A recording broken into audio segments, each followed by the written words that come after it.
doctors said I might not make it, but my son chose his wife's birthday over me. Until he found out. My only son told the doctor that if I died, I died. He said it with a laugh, over the phone from his wife's birthday party, while I lay in a hospital bed just a few miles away, fighting for every breath.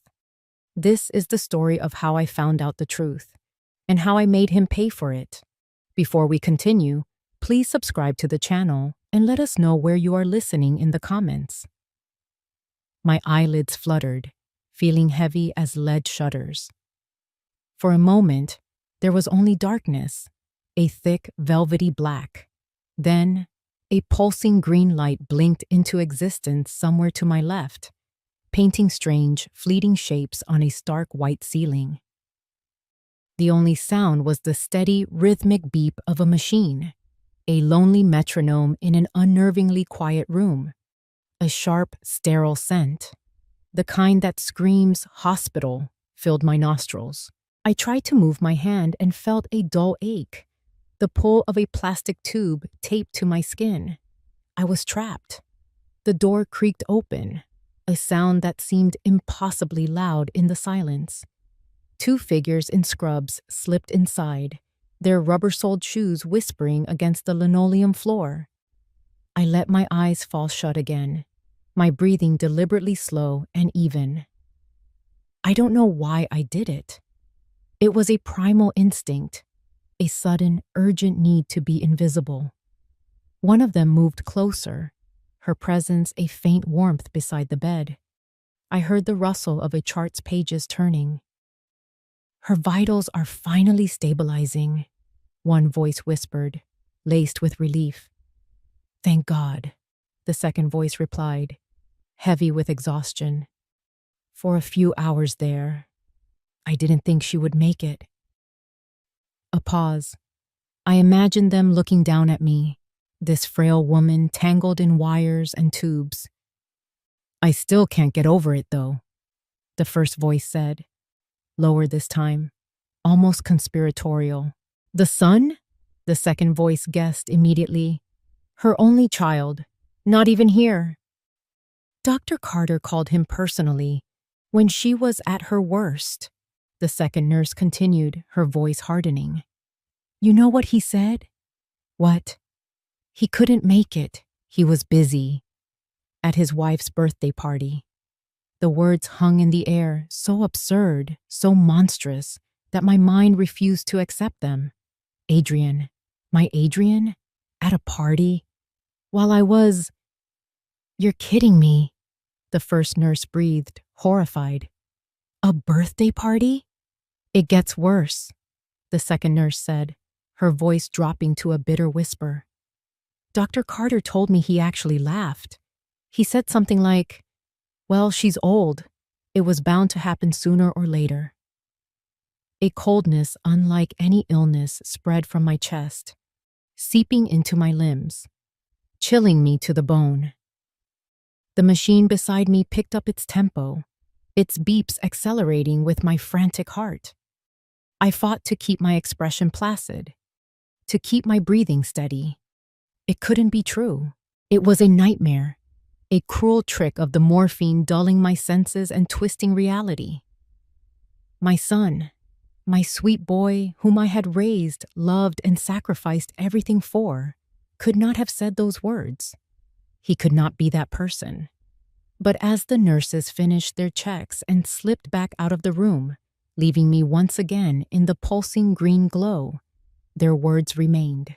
They echoed in the silence, refusing to be dismissed as a dream. They felt too real, too sharp, too cold. A tiny poisonous seed of doubt had been planted in the most vulnerable part of my soul, and I had a terrifying feeling that it had already begun to grow. The next morning, sunlight streamed through the wide hospital window, painting a deceptively cheerful yellow square on the sterile white floor. But the light couldn't penetrate the cold dread that had settled in my heart. The nurse's whispered words from the night before played on a loop in my mind. Busy at his wife's birthday party. He actually laughed. I was picking at a piece of dry toast when the door swung open. In walked Adrian and Sophia, their faces masks of deep concern.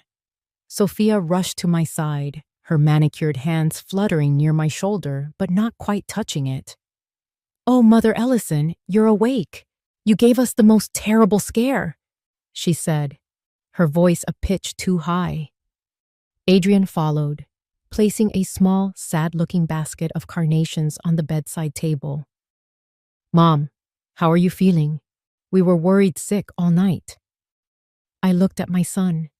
His eyes, the same deep brown as his father's, wouldn't quite meet mine. He looked tired, but it was the slick, frayed look of someone who'd been up late celebrating, not worrying. The lie was so blatant, so poorly delivered, it was almost insulting. "I'm tired," I managed, my voice raspy. "The doctors say I was lucky." "Lucky is an understatement," Adrian said, finally looking at me. He squeezed my hand, his palm clammy. "We were imagining the worst. I don't know what I'd do without you, Mom."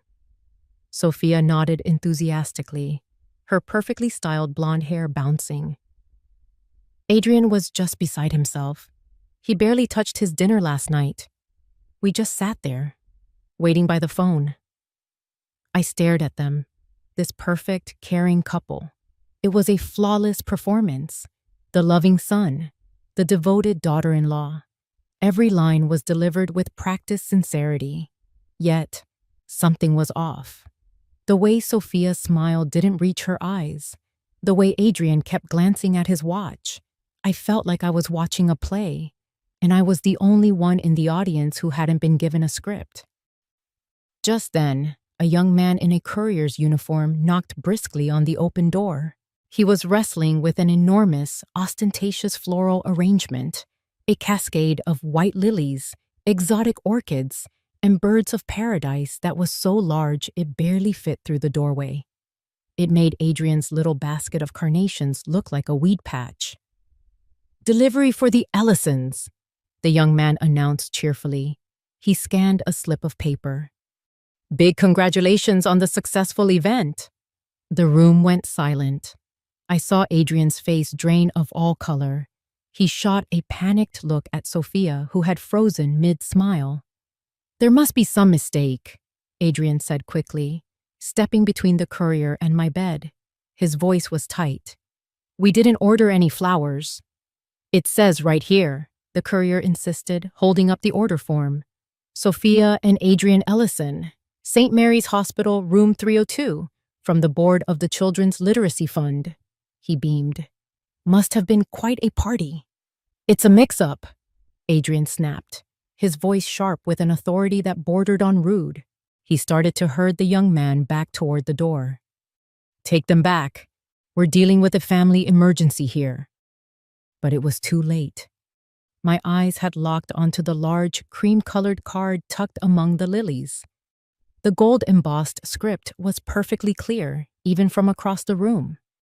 To Sophia and Adrian Ellison, it read, "A huge congratulations on a successful fundraising gala. Your dedication is an inspiration." Fundraising gala. Not a birthday party. The lie, so simple and yet so profound, hit me with the force of a physical blow. They hadn't just missed my near-death experience for a simple celebration. They had missed it for a high-profile social event, a party for their own ambition, for their own image. The whispers in the dark were no longer a morphine-induced dream. They were the cold, hard truth. Adrian, flustered, finally managed to push the courier and the magnificent bouquet out into the hallway, shutting the door with a soft click. When he turned about, his face was a mess of feigned confusion and irritation. "Can you believe the incompetence?" he scoffed, trying to laugh it off. "Sending someone else's flowers here, of all the times." But I wasn't listening. I was looking at the small, pathetic basket of carnations on my nightstand. It was a prop, a cheap, flimsy prop in the elaborate play of their lives. And I was just a character they needed to manage, an obstacle in their script. The first crack in their perfect facade had appeared, and through it, I could see the darkness underneath. The performance was over. My own investigation was about to begin. Returning home was the strangest part of it all. For 40 years, this old colonial house in the Boston suburbs had been my sanctuary, a place filled with the scent of my husband David's pipe tobacco and the sound of Adrian's childhood laughter. Now, a week after being discharged, it was just quiet, a deep, hollow silence that echoed with everything I had lost and everything I now suspected. The house wasn't a sanctuary anymore. It was a stage. I spent the first few days moving through the rooms like a ghost, my own reflection in the polished wood floors startling me. The woman who stared back was thinner, her face etched with lines of a pain that wasn't just physical. The soft, trusting teacher was gone. In her place was someone I didn't recognize, someone with a cold fire simmering behind her eyes. I knew I couldn't just sit here, waiting for the next lie. If they were going to treat me like a fool, I would have to play the part better than they could ever imagine. The decision was made on a Tuesday afternoon. Adrian called, his voice dripping with false concern, to say he and Sophia were popping by to check on me. I stood in front of the grand fireplace, my hand resting on the cool marble mantel, and took a deep breath. The curtain was about to rise. When they arrived, I made sure to seem frail, leaning heavily on my cane. I offered them a weak, watery smile. "It's so good to see you, dears," I said, letting my voice tremble slightly. My head is still in such a fog since everything. "That's totally understandable, Mom," Adrian said, guiding me to my favorite armchair. "The doctor said it could take weeks, even months, for the confusion to clear up. You just need to rest." Sophia placed a container of soup on the coffee table.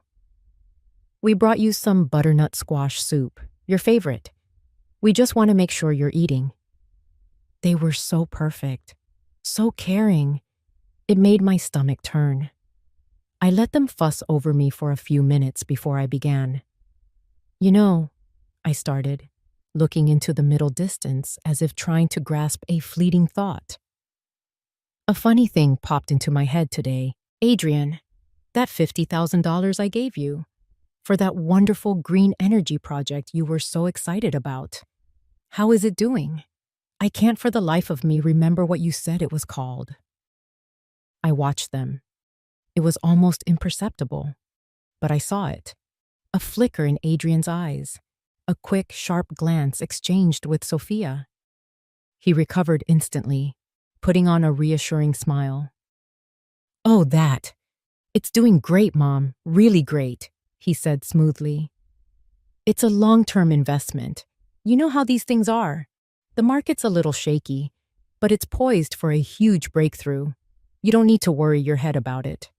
"Oh, good," I said, nodding slowly. "My memory is just playing tricks on me." I paused, letting the silence stretch. And there was something else. Something about the bank. Did I sign some papers for you recently? I have this nagging feeling you brought something over, but it's all a blur. This time, the hesitation was more obvious. Adrian's smile tightened at the edges. "Papers? Oh, that was nothing important, Mom. Just some routine updates for your accounts. Standard procedure. I took care of everything," he said, waving a dismissive hand. "Just making sure your insurance policies were all up to date," Sophia chimed in, a little too quickly. "With the health scare and all, we wanted to be sure you were covered." And there it was, a tiny crack. "Account updates," he'd said. "Insurance policies," she'd said. Two different answers for the same phantom piece of paper. They hadn't rehearsed this part. They were improvising, and they weren't on the same page. I didn't let my expression change. I just nodded, looking confused and relieved. "Oh, of course. Insurance. That makes sense. Thank you for looking out for your silly old mother." They stayed for another 20 minutes, filling the silence with cheerful, empty chatter. When they left, they believed they had successfully navigated the ramblings of a post-stroke patient. They thought they were in control. I listened to their car pull out of the driveway. I stood up, my back straight, the cane forgotten by the side of the chair. The pain in my heart was still there, a dull, constant ache. But it was now mixed with something else, a cold, clear sense of purpose. For years, I had analyzed characters in books, dissecting their motives and predicting their actions. Now, my son and his wife were my subjects. The performance had begun, and I knew, with a certainty that chilled me to my core, that I would not be the one to forget my lines. 2 days later, I found myself sitting in the deep leather chair opposite Robert Hensley's mahogany desk. Robert had been my husband's lawyer and closest friend for over 30 years. His office was a time capsule of quiet dignity, filled with the smell of old books and lemon polish, a stark contrast to the cheap, modern lies I'd been living with. Robert, a man with a kind face and eyes that had seen everything, leaned forward. "Margaret, you said on the phone it was about David's will. Is everything all right?" I took a shaky breath. This was the first time I was voicing my suspicions out loud, and I felt a tremor of fear. What if he thought I was just a paranoid old woman, confused after a major health crisis? "Robert," I began, my voice low, "I need to tell you something in the strictest confidence. I haven't been entirely, well, my memory has been hazy, but I'm beginning to suspect that Adrian and Sophia are taking advantage of my condition." I laid it all out for him.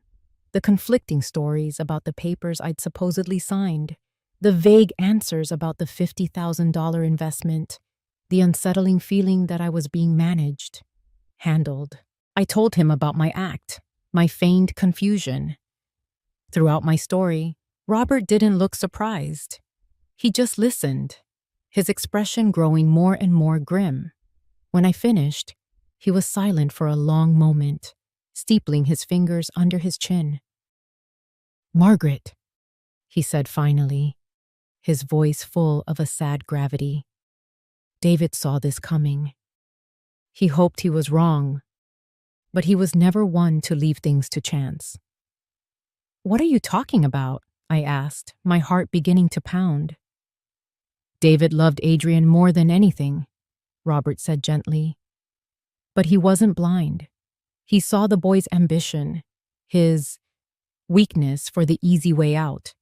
He worried that Adrian's lifestyle and Sophia's influence would one day put you in a difficult position." Robert stood and walked over to a massive, old-fashioned safe tucked behind a framed map of historic Boston. He turned the heavy dial with a series of practiced clicks and pulled the thick steel door open. From inside, he withdrew a single, thick manila envelope, yellowed with age. My name was written on the front in David's familiar, elegant script. "David set things up differently than you know," Robert explained, placing the envelope on the desk in front of me. "He didn't leave his assets directly to you. He put everything, this house, the savings, the entire estate, into an irrevocable trust, the Ellison Trust." I stared at him, uncomprehending. "A trust? Why?" "To protect you," he said simply. "You are the sole trustee, the manager of the funds for your lifetime. You have complete control over your own life, but you cannot sell the primary assets, like the house, or sign them over to anyone without the approval of a 3-person board. A board that consists of you, me, and David's cousin in Chicago." The air left my lungs in a rush. The papers I'd supposedly signed, they were worthless. The house Adrian and Sophia were so clearly eyeing was untouchable. "Adrian is the beneficiary," Robert continued, "but he only inherits what's left after you're gone, and only under very strict conditions. David made sure of that. He essentially locked up the family fortune to keep it safe from the very person he wanted to give it to. He tapped the envelope. He also left you this. He told me to give it to you if you ever came to me with these exact concerns. With trembling fingers, I broke the seal. Inside was a single sheet of stationery, and the moment I saw the handwriting, tears welled in my eyes. It was from David. My dearest Margaret, the letter began. If you are reading this, it means my worst fears have come to pass, and I am not there to protect you. I am so sorry. Forgive me for this secret, but I could not bear to burden you with my worries while I was alive. I saw the path Adrian was on, the hunger in his eyes that he tried so hard to hide. It's not that he is evil, my love, but he is weak, and he is married to a woman who preys on that weakness. The Ellison Trust is your shield. He cannot touch you. He cannot pressure you. He cannot take the home we built together. It is all safe. This was the only way I knew to keep you secure. Now, you must be strong. The woman who stood by me through everything, who raised our son, who faced the world with such grace, she is still in there. Trust your instincts. They have never failed you. Be the fierce, intelligent woman I always knew you were. I love you. Always. Yours, David. I folded the letter, the paper crinkling in my hands. The tears that fell were not just of grief, but of a profound, soul-shaking relief. I wasn't going mad. I wasn't alone. My husband, from beyond the grave, had just handed me a sword and a shield. The game had changed, and I finally knew the rules. Before we continue, please subscribe to the channel and let us know where you are listening in the comments. My follow-up appointment with Dr. Evelyn Carter felt different. The first time I was in her office, I was a patient, fragile and disoriented. This time, I walked in under my own power, David's letter and Robert's words echoing in my mind like a battle hymn. I was no longer just a patient. I was a woman with a purpose. Dr. Carter was sharp and efficient, her questions precise as she checked my blood pressure and listened to my heart. She had a no-nonsense air about her that I'd found intimidating before, but now found reassuring. "Well, Margaret, your recovery is remarkable," she said, making a note in my file. "Physically, you're bouncing back faster than I expected." She put her pen down and looked at me, her gaze steady and analytical. "But that's not the only change, is it? There's something different in your eyes. The fog has lifted." I met her gaze without flinching. "You could say that, doctor." She leaned back in her chair, studying me for a long moment. The professional mask seemed to slip, revealing something more personal, more intense. "I had a feeling," she said quietly. "When I saw your son and his wife in the hallway that night, it reminded me of something, of someone." She stood up and walked to the door, turning the lock with a soft but decisive click. The sound seemed to seal us off from the rest of the world. When she turned back, her expression was one of grim resolution. "Margaret, I'm going to go out on a limb here because I think you're strong enough to hear the truth. And frankly, I think you deserve to know you're not crazy." She paused. "My name is Evelyn Carter. My maiden name was Evelyn Hayes." The name meant nothing to me. I just stared, waiting. 5 years ago, my younger sister, Clara, lost her entire life savings, over $200,000. She invested it all in a can't-miss real estate development project. The man who sold her on the idea was charming, handsome, and utterly convincing. He was a junior associate at the firm handling the deal. He assured her it was a sure thing. A cold knot formed in my stomach. I already knew where this was going. "The project was a sham, of course," Dr. Carter continued. her voice tight with old anger. A shell company designed to collect funds and then disappear. My sister was ruined. She had to sell her home. It broke her spirit completely.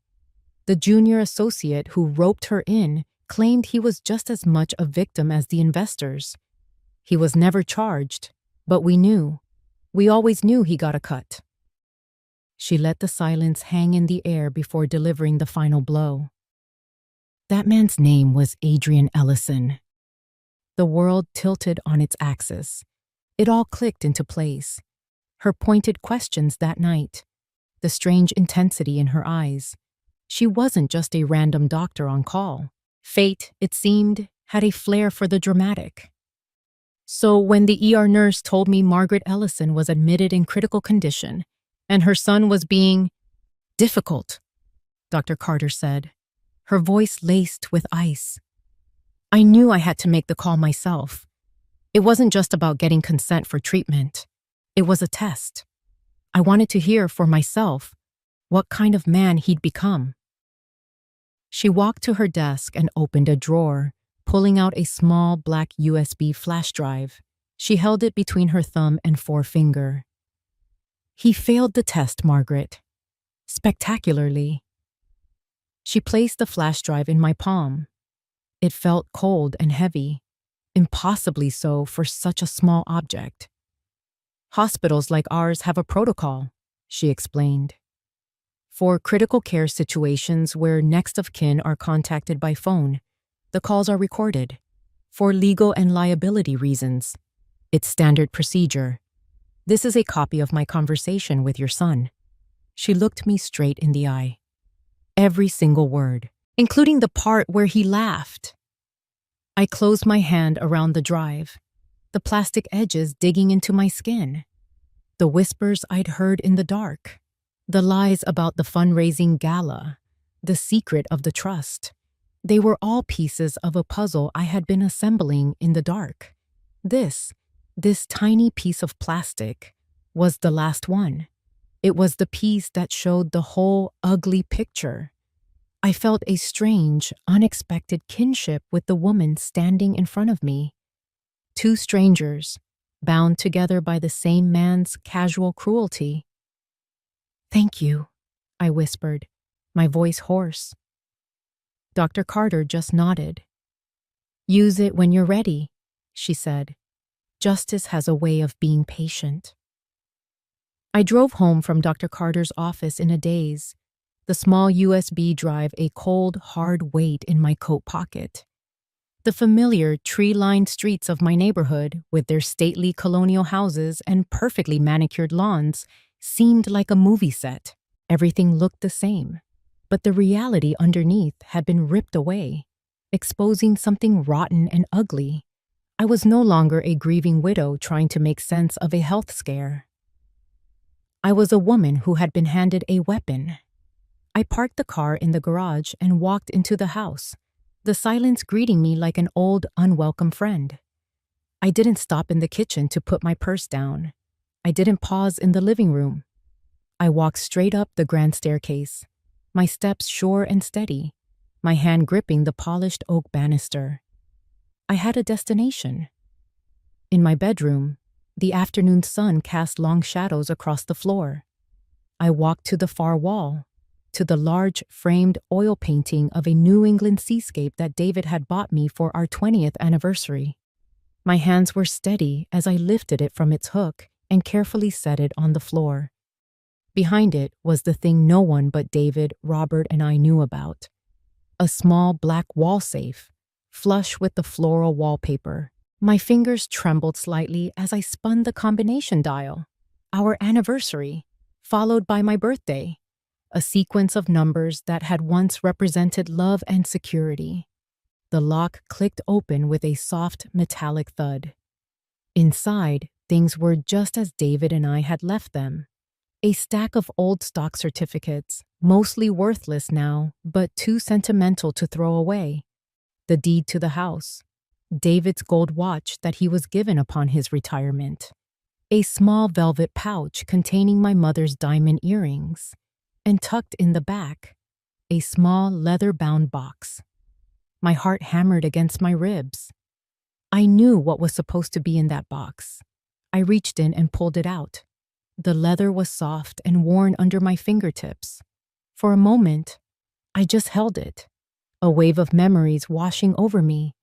My grandmother wearing the necklace at her own wedding, her face beaming, my mother fastening it around my neck on my wedding day, her hands gentle as she whispered, "Now it's yours to protect." It was a single strand of perfectly matched Akoya pearls with a delicate antique diamond clasp.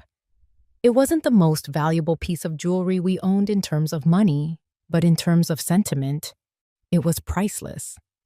It was our family's history, a tangible link to the strong women I came from. I took a deep breath and opened the box. It was empty. The red velvet lining stared up at me, a gaping, silent accusation. I stared, my mind refusing to process what my eyes were seeing. I ran my fingers over the indentation where the pearls should have been resting. It couldn't be. I checked the other items. The watch was there. The earrings were there. Only the necklace was gone. And in that instant, I knew. It was a flash of absolute, sickening certainty. I knew who had taken it. I knew when they had taken it, sometime during the days I lay unconscious in a hospital bed. And I knew, with a clarity that made my blood run cold, where it was now. I pictured Sophia at her fundraising gala, smiling for the cameras, my grandmother's pearls gleaming against her skin. A stolen legacy worn as a trophy. This was no longer about money. The $50,000, the attempts to get me to sign papers, that was a betrayal of trust. This was a desecration. This was a theft of memory, of love, of identity. It was the ultimate act of contempt, a final, brutal confirmation that to my son and his wife, I was not a person. I was a vault to be emptied. That was it, the last straw. I closed the empty box and placed it back in the safe. I shut the heavy steel door, spun the dial, and hung the painting back in its place, making sure it was perfectly straight. Then I walked over to the large, gilded mirror above my dresser and looked at myself. The woman who looked back was not the same one who had left the house that morning. The fear was gone. The confusion was gone. The heartbreaking sadness was gone. All of it had been burned away, leaving behind something hard and cold and unbreakable. The soft, gentle literature teacher was dead. In her place stood a warrior. A cold fury, pure and precise, settled over me. They had mistaken my kindness for weakness. They had mistaken my grief for senility. They were about to find out how wrong they were. For the next week, I moved with a chilling sense of clarity. The grief for the son I thought I had was replaced by the cold, hard mechanics of setting a trap. Every morning, I would wake up and feel the empty space in the safe like a physical wound, and it would fuel me for the day ahead. I was no longer playing the part of a confused old woman. I was directing the final act of a tragedy, and my son was the star. The time came on a Thursday afternoon. I picked up the phone, my hand steady, and dialed Adrian's number. I took a moment to compose myself, summoning the frail, trembling voice I had perfected. He answered on the second ring. "Mom, is everything okay?" "Oh, Adrian, dear," I began, letting a manufactured sigh tremble through the line. "I'm all right. Just tired. This whole ordeal has really taken it out of me. It's made me think." "Think about what, Mom?" he asked, a note of cautious interest in his voice. "About the future. About this big, empty house," I said, my voice cracking slightly. "I'm not getting any younger, and after what happened, well, I think it's time I started to simplify things. I want to make sure you and Sophia are taken care of." This was the bait, shiny and irresistible. There was a beat of silence on the other end of the line, and I could almost hear the gears turning in his head. Mom, you don't have to worry about that. We just want you to be healthy. The words were right, but the tone was wrong. It was the flat, unconvincing tone of a man trying to hide a winning lottery ticket. No, I insist, I said, adding a touch of weak finality to my voice. I'd like you and Sophia to come for dinner on Saturday. A proper family dinner. We can talk everything over then. I'd like to start the process of handing some assets over, starting with the house. The silence that followed was electric. I knew I had him. He was hooked. Of course, Mom, he finally said, his voice thick with poorly suppressed excitement. Of course. We'll be there. Whatever you want. What time? 7 o'clock, I said. And Adrian, I've taken the liberty of inviting Robert Hensley as well, just to have a witness, to make sure everything we discuss is proper and legal. If he felt any alarm at the mention of a lawyer, his greed quickly overrode it. To him, Robert's presence would only serve to legitimize the handover. It was the seal of approval on his victory. That's a great idea, Mom. Very smart. We'll see you Saturday. He was practically purring. The days leading up to the dinner were surreal. I went about the preparations with a calm that felt almost alien. I planned the menu. A roast chicken, David's favorite. A dish I had made for countless happy family occasions. The irony was a bitter taste in my mouth. As I polished the silver and set the dining room table with our best china, each fork and knife I laid down felt like positioning a chess piece for the final checkmate. The house, which had felt so empty and haunted, was now charged with a tense, expectant energy. It was the quiet of the battlefield before the first shot is fired. On Saturday evening, I stood by the window and watched them pull into the driveway. They got out of their sleek black Mercedes, Sophia in a stylish dress and Adrian in a crisp blazer. They looked like they were arriving to sign a lucrative business deal, not to visit a convalescing parent. When I opened the door, they were all smiles, bearing a ridiculously expensive bottle of French wine. Mother Ellison, you look wonderful, Sophia chirped, air kissing the space beside my cheek. Mom, the house smells incredible, Adrian said, handing me the wine. It feels like old times. You have no idea, I thought. I led them into the dining room, where Robert Hensley was already waiting, a folder resting on the table beside him. They greeted him with the confident warmth of people who believe the world is about to be handed to them on a silver platter. As we all sat down at the perfectly set table, the candlelight flickering across their eager, smiling faces, I felt a profound and chilling calm. The storm was here. The curtain was rising, and I was ready. The dinner was a masterclass in hypocrisy. Adrian and Sophia played their parts to perfection, hanging on my every word as if I were a queen holding court. They couldn't do enough for me, refilling my water glass before it was empty, insisting I take the choicest pieces of chicken, laughing a little too loudly at my mildest pleasantries. It was a suffocating performance of affection. Honestly, Mom, you really shouldn't have gone to all this trouble, Adrian said for the third time, dabbing his mouth with a linen napkin. We could have just ordered something in. Nonsense, I said with a weak wave of my hand. It felt good to be useful. It's been a while. Well, this is more than useful. It's magnificent, Sophia gushed. And this dining room, it's just so classic. They don't build houses with this kind of character anymore. Her eyes swept over the mahogany wainscoting and the crystal chandelier, a covetous gleam I had seen many times before. She wasn't admiring the room. She was taking inventory. Robert Hensley was mostly silent through the meal, a quiet, observant presence. He ate his dinner with a lawyer's deliberate patience, his gaze occasionally flicking from Adrian to Sophia, then to me. He was the audience, the jury, waiting for the play to unfold. They kept up the charade through dessert, a simple apple crumble. They talked about their work, their friends, their plans for a trip to Europe in the spring, all the glittering details of a life I was no longer a part of.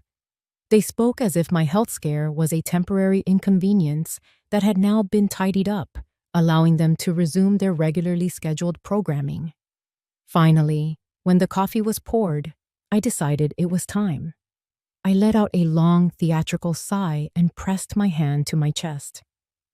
"I'm so glad we could do this," I began, my voice soft and weary. "Having you both here with Robert, it feels right." As I said on the phone, Adrian, "I've been doing a lot of thinking." They both leaned forward, their expressions a perfect blend of sympathy and anticipation. "This house, your father and I built a wonderful life here, but it's too much for one person. The stairs, the garden, the memories. Some days, it's all a bit overwhelming." I looked at my son, trying to pour every ounce of maternal vulnerability I could fake into my gaze. "I'm tired of fighting it." "Mom, whatever you need, we're here for you," Adrian said, his voice smooth as silk. I nodded slowly. "I know, dear, and that's why I've made my decision." I paused, letting the silence hang in the air, thick with their greed.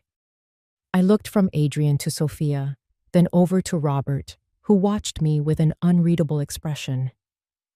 "I've decided," I said, my voice barely above a whisper, "that it's time. I'm going to transfer ownership of the house to you, Adrian." The effect was instantaneous. A slow, triumphant smile spread across Adrian's face, a look of pure, unadulterated victory. He tried to fight it, to maintain his mask of sober concern, but he failed. It was the look of a gambler who had just drawn a royal flush. He shot a quick, electric glance at Sophia, whose own carefully composed face was alight with triumph.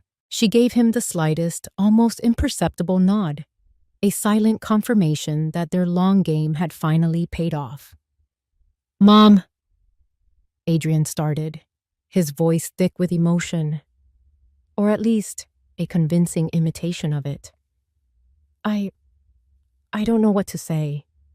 Are you sure?" "I'm sure," I said, feeling a cold, hard satisfaction. "You can use it to build your career, to secure your future. It's what your father would have wanted." "Thank you," he breathed, reaching across the table to take my hand. His felt warm and strong, the hand of a victor. "Thank you. You've taken such a weight off our minds." He squeezed my hand, his eyes shining with the promise of $2.5 million. He believed he had won. He believed the play was over and that he was taking his final bow. He had no idea he was still on my stage, and the curtain was just about to fall on him. Adrian's hand was still covering mine on the table, a gesture of proprietary triumph. His smile was wide and genuine for the first time all evening, and Sophia was looking at him with an expression of pure, unadulterated adoration. They were a king and queen surveying their newly acquired kingdom. Just as Adrian opened his mouth to say something more, probably another empty platitude about how he would take care of me, a sound cut through the warm, celebratory atmosphere. Thump. It was the sound of Robert Hensley placing a thick, leather-bound folder on the polished mahogany table. The sound wasn't loud, but it had the finality of a judge's gavel. Adrian and Sophia both turned to look at him. The smiles on their faces faltered slightly, becoming questioning. "I'm afraid there's been a misunderstanding," Robert said, his voice perfectly level and devoid of any emotion. He didn't look at me. He looked directly at Adrian. "While your mother's sentiment is, I'm sure, appreciated, what she's proposing is a legal impossibility." Adrian slowly withdrew his hand from mine. "What are you talking about, Robert? My mother wants to give me the house. You're here to make it legal, right?" "No, Adrian, I'm here to uphold the law, Robert said calmly. He tapped the folder with his index finger.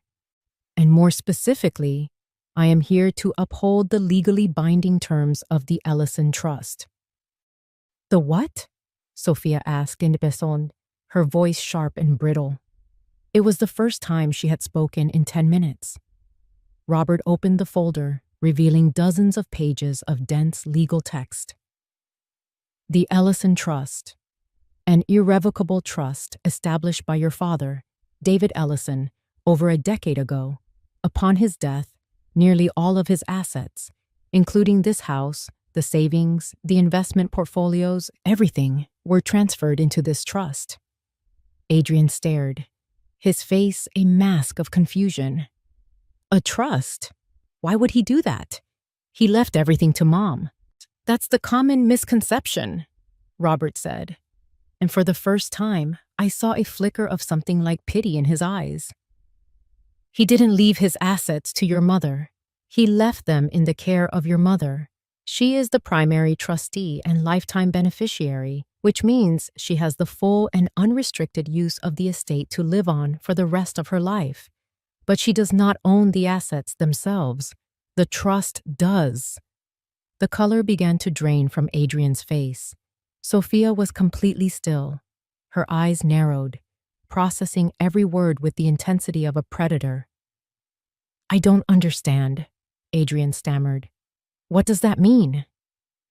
It means, Robert said, his voice clear and precise, that your mother cannot give you this house. She cannot sell it. She cannot transfer the deed.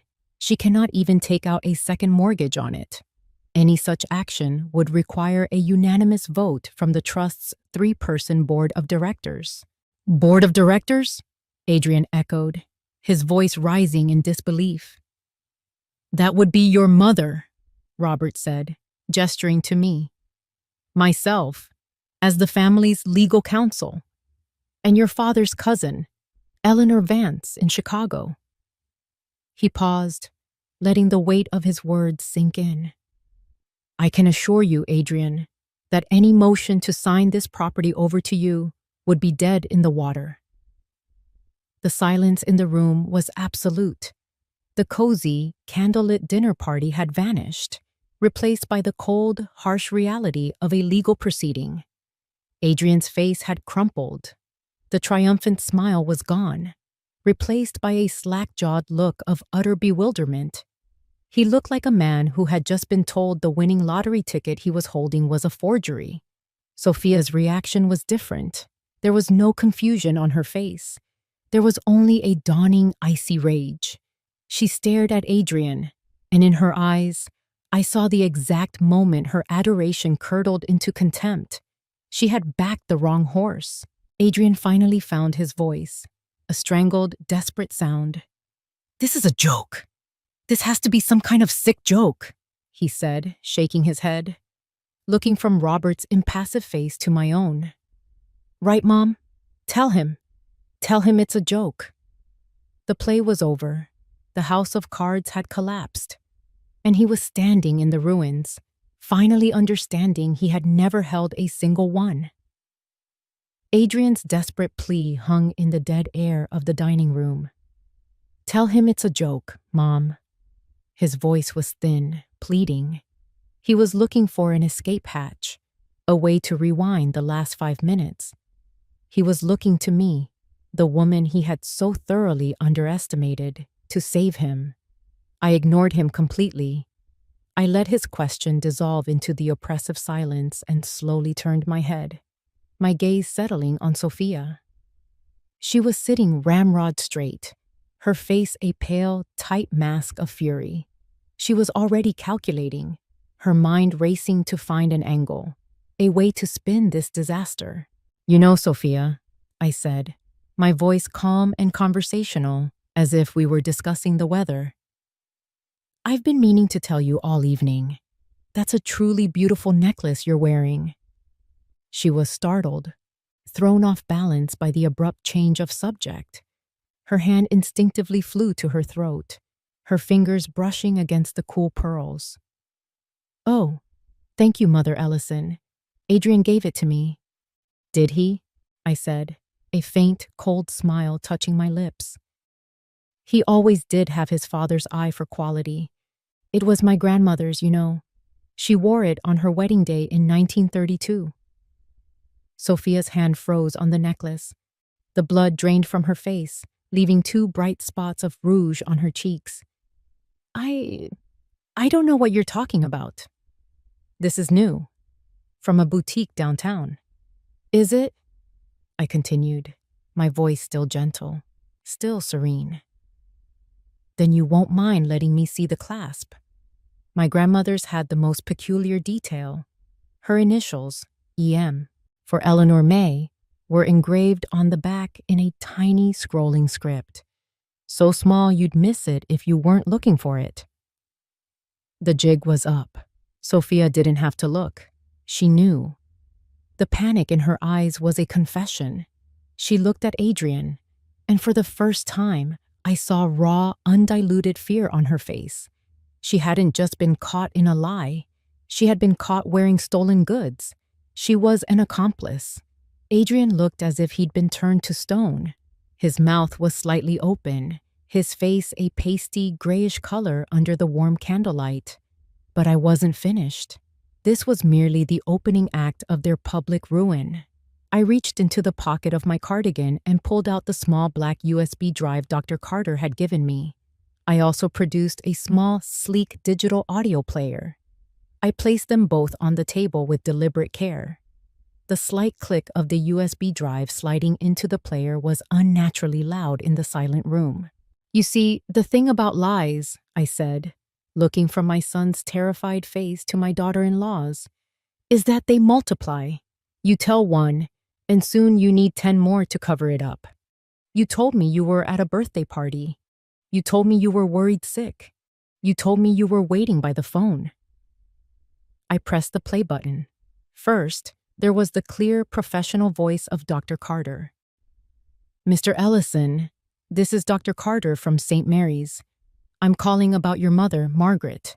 I'm afraid her condition has become critical. Then, Adrian's voice, slick with annoyance. Critical? What does that mean, exactly? I'm in the middle of something here. Dr. Carter's voice, firm and urgent. It means her heart is failing. We're doing everything we can, but you need to understand. The next few hours are crucial. We felt you should be here. And then the sound that shattered the world. It was Adrian's laugh, a short, dismissive, utterly soulless chuckle. Look, his recorded voice said, dripping with a casual cruelty that was far more shocking than any shout. She's an old woman.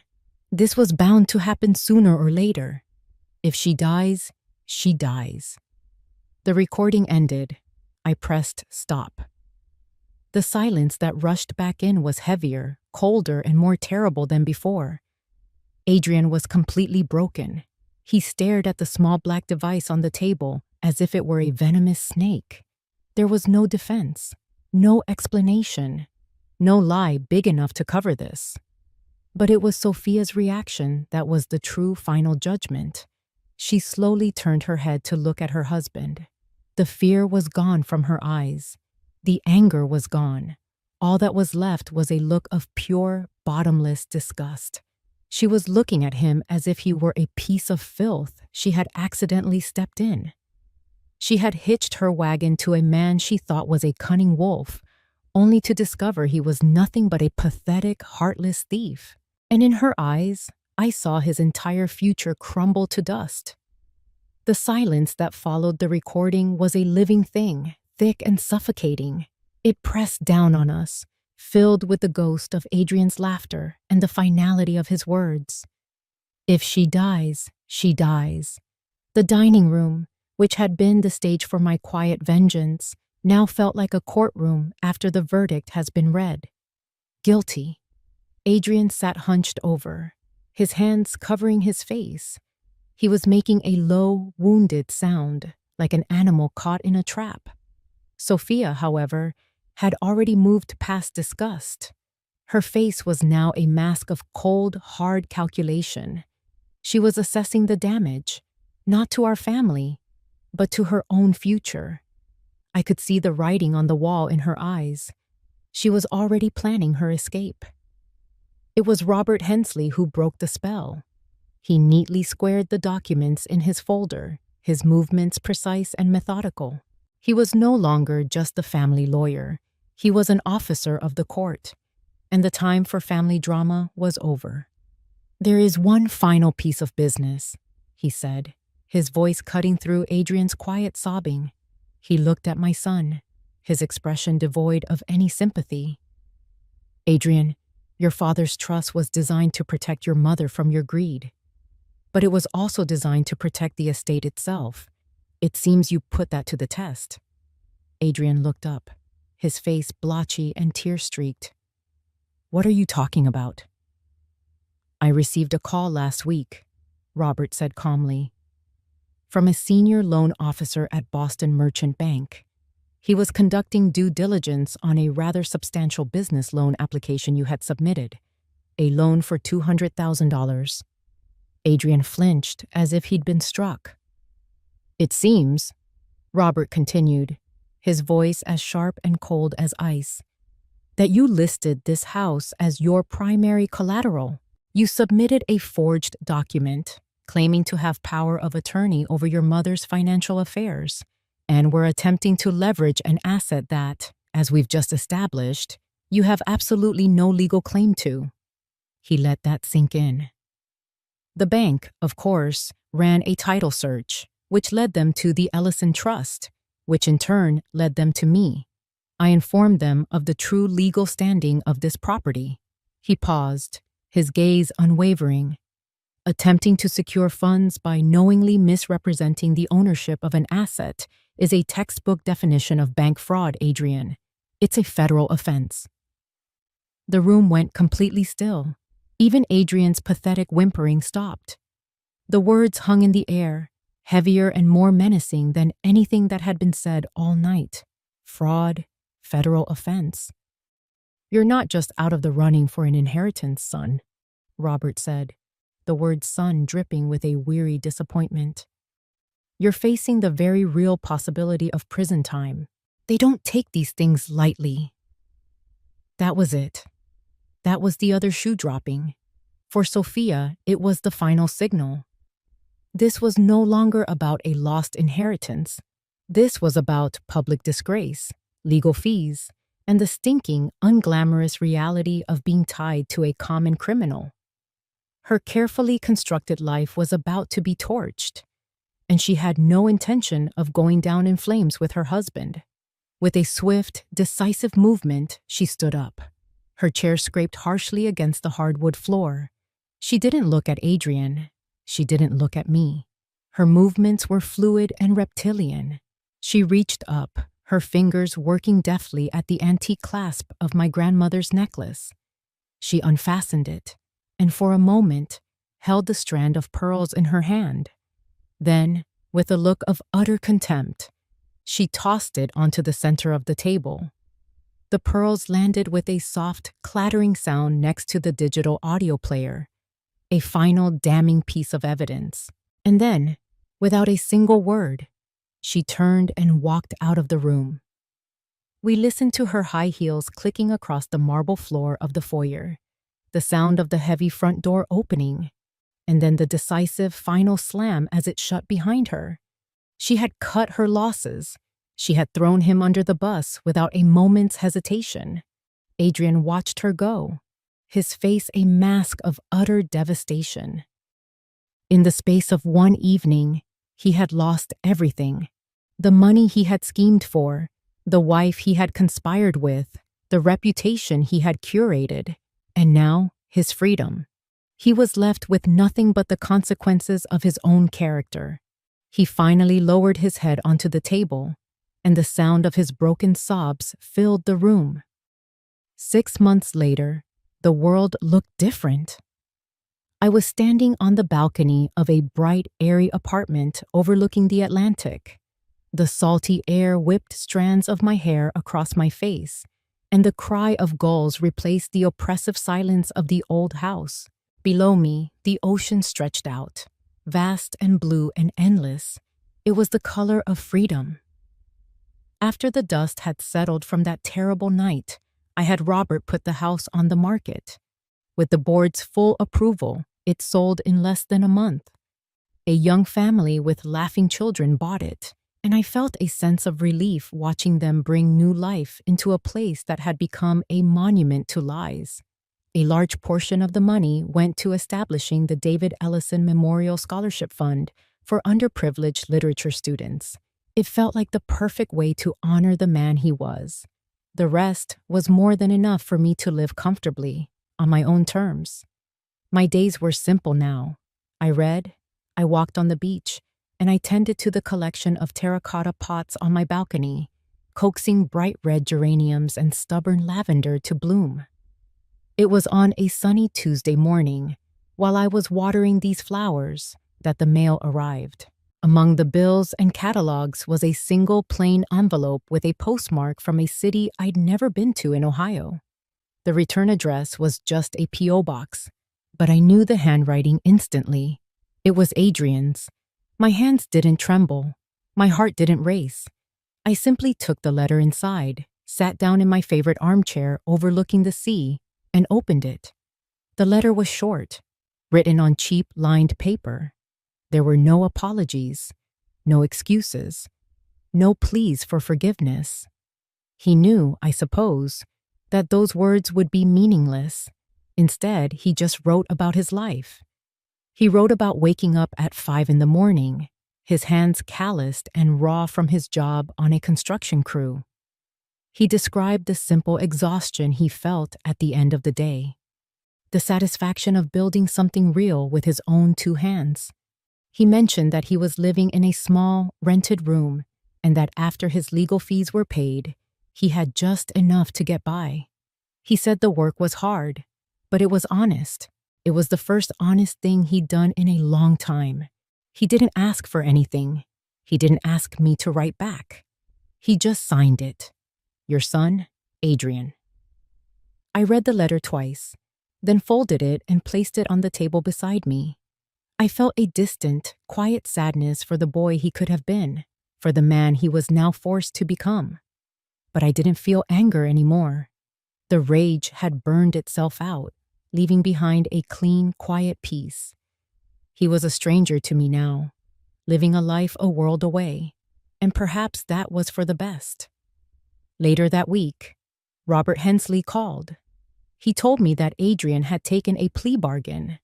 With the bank pressing charges, he'd been lucky to avoid a long sentence. He was given 2 years of probation and a hefty fine, which he was paying off weekly from his construction wages. Sophia had filed for divorce the week after our dinner, and it had been finalized quickly and quietly. She had vanished from our lives as completely as if she had never existed. Then Robert told me one last thing. There was a final provision in David's trust, Margaret. A failsafe. He explained that David had stipulated that if Adrian ever lost his inheritance rights, a small portion was to be set aside.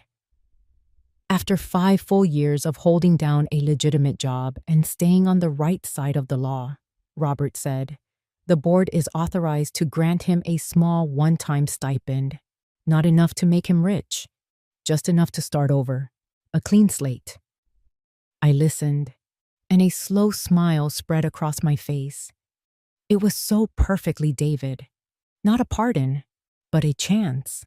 A long, hard road to a single opportunity for redemption, to be earned, not given. I thanked Robert and hung up. I looked out at the ocean, at the endless horizon. Adrian had his path, a difficult one of his own making, and I had mine. For the first time in a very long time, my future felt like an open sea, and I was the captain of my own ship, and I was finally free. If you enjoyed this story, please like the video, subscribe to the channel, and comment 1 below. If not, feel free to comment 0 so we know and can improve future videos. To hear the next story, click the box on the left. Thank you for watching.